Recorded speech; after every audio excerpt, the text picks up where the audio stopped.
Good morning friends, आपका BPSC का exam होने वाला है और मैं आपके लिए 46 बीपीएससी प्रीलिम्स शॉर्ट पेपर लेके आई हूँ। तो आइए स्टार्ट करते हैं इसको।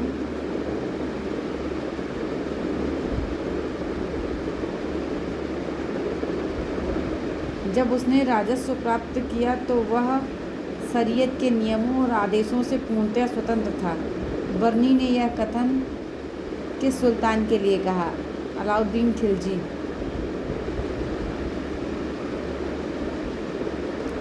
यहाँ देखिए सॉल्यूशन भी है। जियाउद्दीन बर्नी ने अलाउद्दीन खिलजी के बारे में लिखा है कि जब वह शासक बना तो वह बहुत हद तक आश्वस्त था कि सरकार एवं प्रशासन शरीयत के नियमों एवं आदेशों का पालन करने के लिए स्वतंत्र थे। जब उसने उत्तरार्ध करने के लिए काजी और मुफ्ती को आवंटित किया। सेकेंड पॉइंट, बरनी मोहम्मद बिन तुगलक एवं फिरोज शाह तुगलक के काल में मुस्लिम इतिहासकार था। उसने तारीख़ फिरोज शाही लिखी जिसमें उसने गियासुद्दीन बलबन के काल से फिरोज शाह तुगलक के शासनकाल के प्रथम 6 वर्ष तक वर्णन किया। अब आइए सेकंड क्वेश्चन पे आते हैं।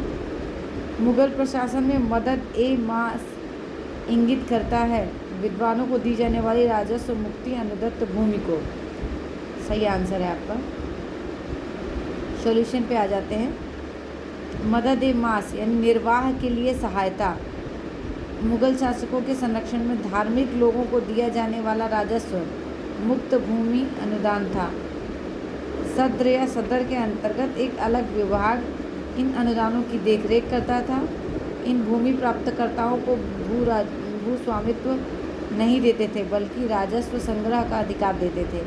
इन अनुदानों के लाभुक हिंदू एवं मुसलमान दोनों होते थे। थर्ड क्वेश्चन, दास्ताने अमीर हमजा का चित्रांकन किसने किया? आपके 4 ऑप्शन दिए हुए हैं। सही ऑप्शन है आपका मीर सैयद अली।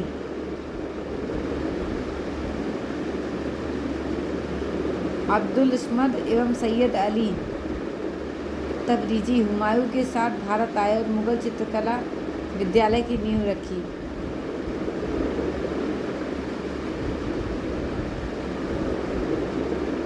हुमायूं ने उन्हें 12 खंडों वाली पुस्तक दास्ताने अमीर हमजा के चित्रण का कार्य सौंपा। यद्यपि यह कार्य हुमायूं के काल में पूरा नहीं हो सका, अकबर ने इसे अब्दुल समद एवं सैयद अली तबरीजी की निगरानी में जारी रखा।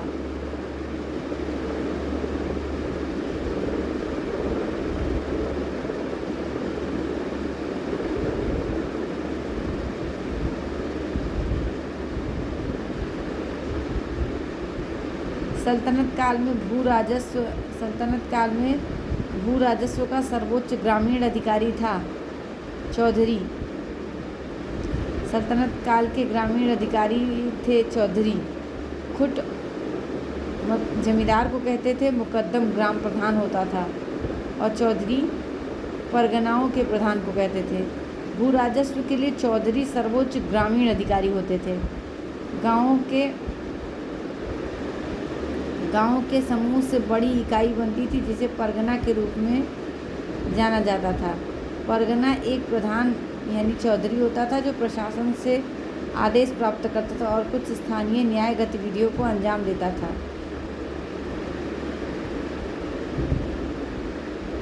प्रत्येक परगना के लिए एक रजिस्ट्रार या अकाउंटेंट यानी कानूनगो होता था। ईसा पूर्व 6ठी सदी में विश्व की प्रथम गणतंत्रात्मक व्यवस्था कहाँ थी? तो इसका आपका सही जवाब है वैशाली। वैशाली वज्जी महाजनपद की राजधानी थी और वैशाली विश्व का प्रथम गणराज्य था। नेक्स्ट आपका 6th क्वेश्चन, चीनी यात्री वेनसांग ने किस विश्वविद्यालय में अध्ययन किया था? किसने नालंदा विश्वविद्यालय में अध्ययन किया था? आइए सॉल्यूशन देख लेते हैं। नालंदा विश्वविद्यालय की स्थापना गुप्त शासक कुमारगुप्त प्रथम ने की थी। विभिन्न स्रोतों में शक्रादित्य के नाम से उल्लिखित है। ऐतिहासिक स्रोतों से पता चलता है कि विश्वविद्यालय का लंबा और शानदार जीवन रहा।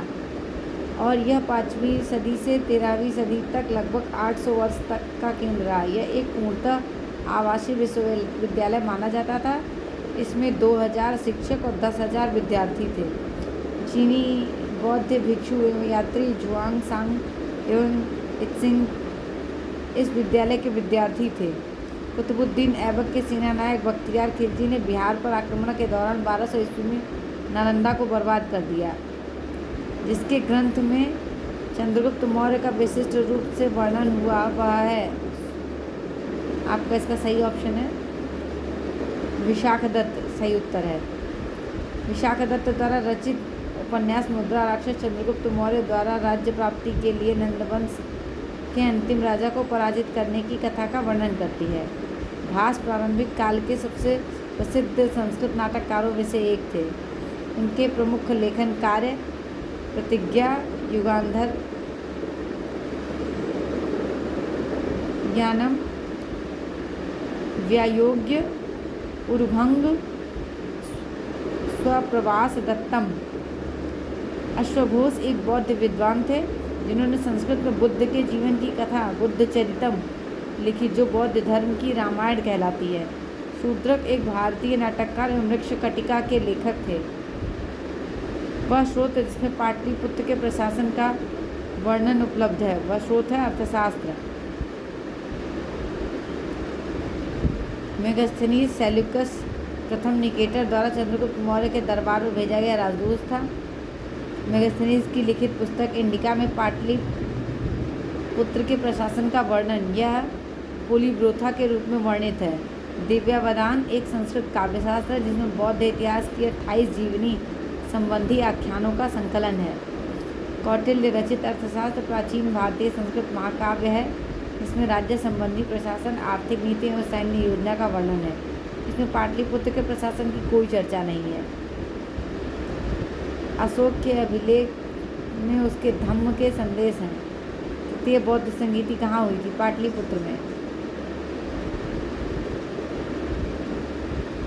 इसमें सारी संगीति दी हुई। प्रथम बौद्ध संगीति स्थान राजगृह में हुई थी, संरक्षक अजातशत्रु के, अध्यक्ष महाकश्यप।